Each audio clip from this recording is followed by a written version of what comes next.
पूछते हैं। नमोस्तु महाराज जी, नेमिनाथ भगवान तीनों ज्ञान के धारी जन्म से थे, फिर उन्होंने अपने अवधि ज्ञान के माध्यम से ये क्यों नहीं जाना कि उनकी शादी होने वाली है या नहीं होगी? अवधि ज्ञान ऐसे सब कार्यों में नहीं लगाया जाता। मना पर ज्ञान और अवधि ज्ञान लगाने लग जाना तो व्यक्ति जी नहीं पाएगा। अवधि ज्ञान यदि लग जाए तो इतने ज्यादा परिणाम बिगड़ जाएंगे। कोई भी व्यक्ति आया तुरंत अवधि ज्ञान लगाया। अवधि ज्ञान कोई खिलौना नहीं है जहां चाहे लगा दो।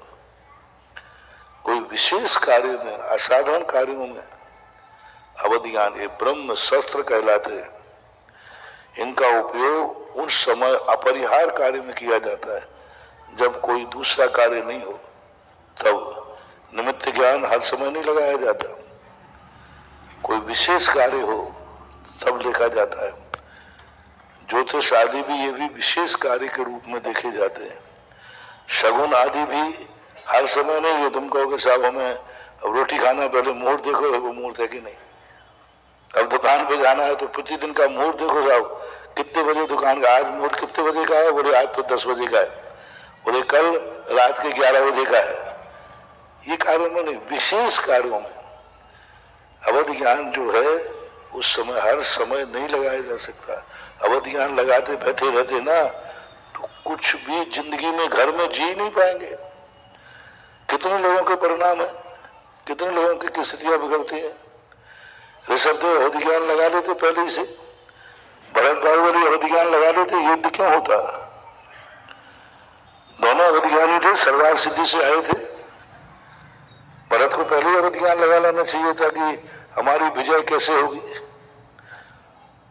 पूरे अवधि ज्ञान के, पूरे क्षेत्र के विजय का अवधि ज्ञान लगाते भरत चक्रवर्ती तो लगा सकते थे, लेकिन नहीं लगाया। क्योंकि अच्छी विद्याओं का खिलौना बना लेने से वो विद्या समाप्त हो जाती है, वो विद्या की शक्ति समाप्त हो जाती है। जब कोई भी किसी के पास विशेष अधिकार हो उसको ब्रह्म विद्या बोलते हैं। उसका प्रयोग साधारण कार्यों में नहीं किया जाता, विशेष कार्यों में, विशेष कार्यों में नहीं, विशेष से विशेष कार्यों में। हम अवधि ज्ञान के संबंध में तीर्थंकरों ने कभी अवधि ज्ञान लगाया है ऐसे 2-3 उल्लेख मिलते हैं। एक तो महावीर स्वामी का उल्लेख मिलता है गर्भावस्था में, एक उल्लेख मिलता है पारसनाथ का अवधि ज्ञान का नाग नागन को बचाने में, और किसी का उल्लेख नहीं। आदिनाथ के जीवन में इतने सब कुछ हुआ, उनका कहीं अवधि ज्ञान उन्होंने ग्रस्त अवस्था में लगाया है ऐसा नहीं हुआ।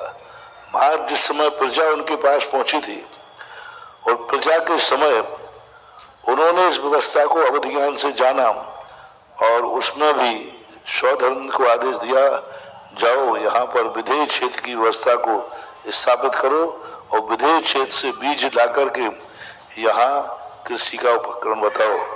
तो ऐसे कुछ विशेष प्रसंगों में 1-2 अवधि ज्ञान का प्रयोग मिलता है, जनरली अवधि ज्ञान का प्रयोग नहीं मिलता।